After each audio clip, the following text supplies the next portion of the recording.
Students करते हैं question number 2। Question number 2 कह रहा है कि हमारे पास एक प्रोटॉन है, यहाँ पे हमारे पास एक प्रोटॉन है जिस पे ई चार्ज है, उसका मोमेंटम है p, उसका मास है m, ठीक है। और एक अल्फा पार्टिकल है 2He4 और इसका मोमेंटम भी p हमको गिवन है, इसका मास इससे कंपेयर करें तो प्रोटॉन का मास m होगा, अल्फा पार्टिकल का मास 4m होगा। प्रोटॉन का मास चार्ज अगर e है तो अल्फा पार्टिकल का चार्ज उसका डबल होता है, 2e होता है।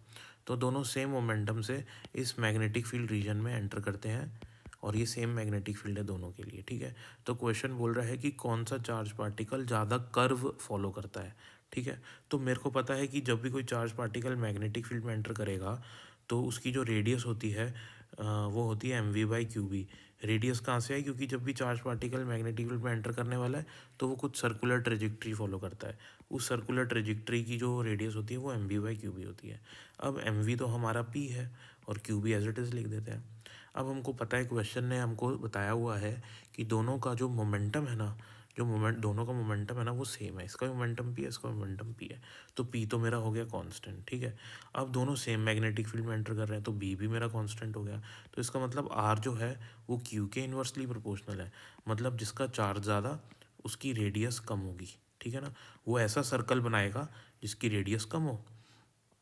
तो अगर मेरे को पता, यहाँ पे मेरे को पता लग गया कि भैया जो अल्फ़ा पार्टिकल है उस पर चार्ज ज़्यादा है, तो अल्फ़ा पार्टिकल का चार्ज ज़्यादा है तो अल्फ़ा पार्टिकल की रेडियस कम होगी, है ना। तो और प्रोटॉन की रेडियस ज़्यादा होगी, तो प्रोटॉन की रेडियस ज़्यादा होगी मतलब प्रोटॉन बड़ा सर्कल बनाएगा।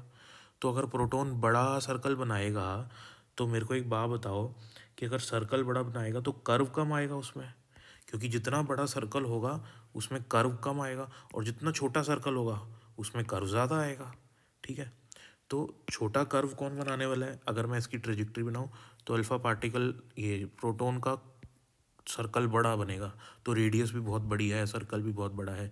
और इर्रेस्पेक्टिव देखूं तो अल्फ़ा पार्टिकल का जो सर्कल होगा वो छोटा सा ही सर्कल बन जाएगा, ठीक है ना। जो इसका सर्कुलर ट्रैक होगा वो छोटा होगा, इसलिए कर्व कौन ज़्यादा घूम कौन ज़्यादा जाएगा, जो अल्फ़ा पार्टिकल है हमारा वो ज़्यादा घूम जाएगा, यानी कि जिसकी रेडियस कम होगी वो उसमें कर्व ज़्यादा आएगा। ये क्वेश्चन में आपको ध्यान रखना है।